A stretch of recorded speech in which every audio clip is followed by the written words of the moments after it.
Well, one big thing I said was that idea of when you're with someone else, you're doing things together. You're not just going on these exclusive one-on-one dates all the time. You have a lot of your time is spent with other people and serving together and interacting. That's just absolutely crucial for developing the habits you want to bring into your marriage. I want to mention another point on this, though.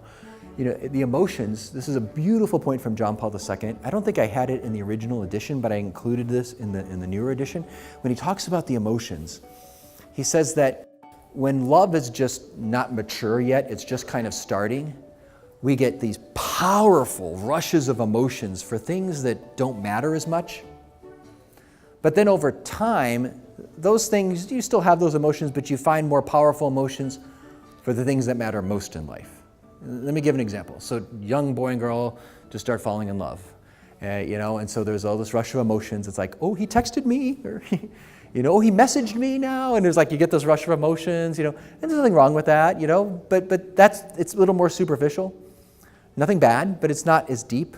Whereas I would say now, being married, 17 years, I can walk down from my study room and I see my wife managing the kitchen and these children, or I see one of my kids just completely lose it and making a mess.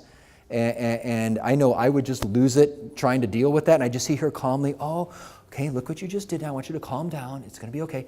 But you need to clean this up now. And I look at that and I'm just like, oh, I love you. You are awesome. And I notice this in my life more and more, that the things I emotionally get attracted to with my wife aren't the things that when we were first dating. And those there was more bad. They're just more, the emotions are more connected to who she is, to her character.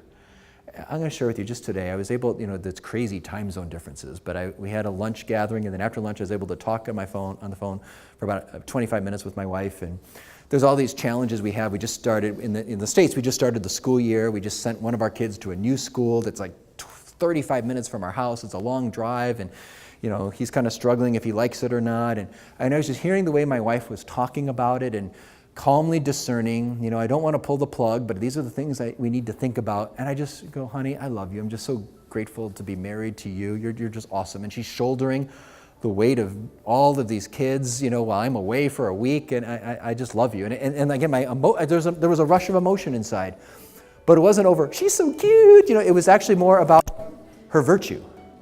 And that's what then that can't happen originally, because you don't see someone's character and virtue right away. You only see that over time.